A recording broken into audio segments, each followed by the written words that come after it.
She thinks she knows the villain in her story. But villains have hearts too, and his has just been shattered. This is the side of the war no one told her about. The compound is eerily quiet after the chaos. Warner walks through the hallways. With his hands clasped behind his back, his movements measured, his posture perfect. But inside, he feels anything but composed. His ribs ache from where her touch nearly killed him. The memory is burned into him, Juliet's hand on his skin, the sensation of life draining away. Not just pain, betrayal. His soldiers glance up as he passes, then quickly look away. They saw him fall. They saw the commander of Sector 45, brought to his knees by a girl. He can't let them see that weakness again. In his private quarters, Warner strips away the immaculate layers of his uniform and examines the faint red marks left by her touch. The medics offered treatment, but he refused. Physical wounds heal. The kind she left, those will linger. He replays the moment she ran from him with Adam, the defiance in her eyes,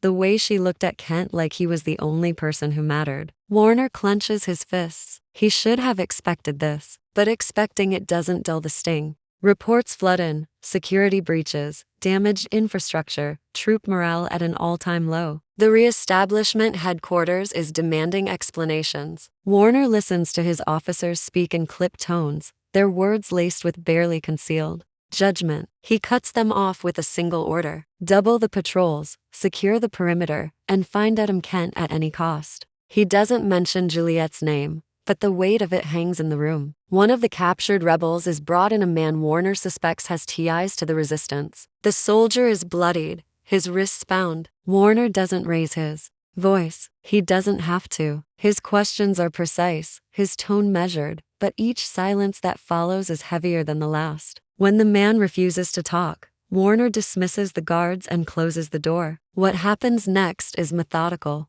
clinical. By the time Warner leaves the room, the rebel has given him everything he knows. None of it leads to Juliet. Later, in the stillness of his office, Warner takes a small leather-bound notebook from his desk. Juliet's handwriting loops across the pages, fragments of thoughts, observations, pieces of herself she never spoke aloud. He's read it countless times, each word a glimpse into the mind of the girl who both fascinates and infuriates him. He tells himself it's for strategy, for understanding the enemy, but the truth is harder to swallow. Reading her words makes her feel closer, even if she's gone. His father arrives without warning, the supreme commander of the re-establishment, towering in both stature and presence. Their conversations are never warm, never familial. His father speaks of failure, of appearances, of how weakness spreads like a disease. Warner stands at attention, jaw locked, absorbing each cutting word without reaction. His father makes it clear, if Warner can't control his sector, someone else will. The implication is as sharp as any blade. After his father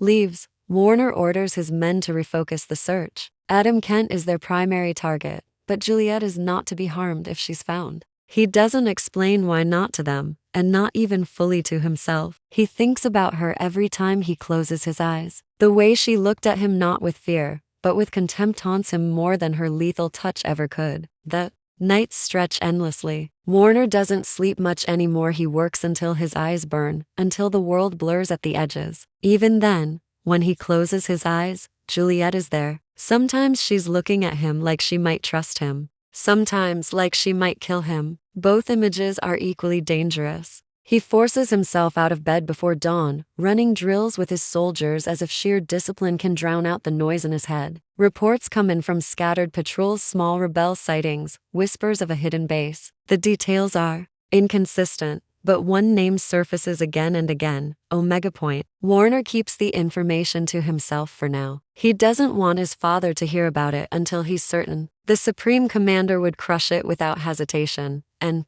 Warner, he's not sure he wants that. Not yet. One afternoon, Warner walks through the civilian quarters of Sector 45. He's not here to inspire fear this time, though that's what the people expect. A small child peeks at him from behind a woman's skirt, eyes wide, not with terror but with curiosity. Warner crouches down, offers a rare, quiet smile. The boy takes the candy he produces from his pocket, and Warner moves on without a word. He doesn't know why he did it. He tells himself it was nothing. Surveillance footage finally catches a blurry figure slipping into restricted areas, a soldier out of uniform, moving like a ghost through the compound. Warner freezes the frame. Even blurred, he knows who it is. Kenji Kishimoto. Which means Juliet is with him. Which means Adam is too. The knowledge sends a surge of something electric through him, not relief, not rage, but a twisted mixture of both. That night, Warner opens her journal again. He lingers on a passage he's read a dozen times, her description of the boy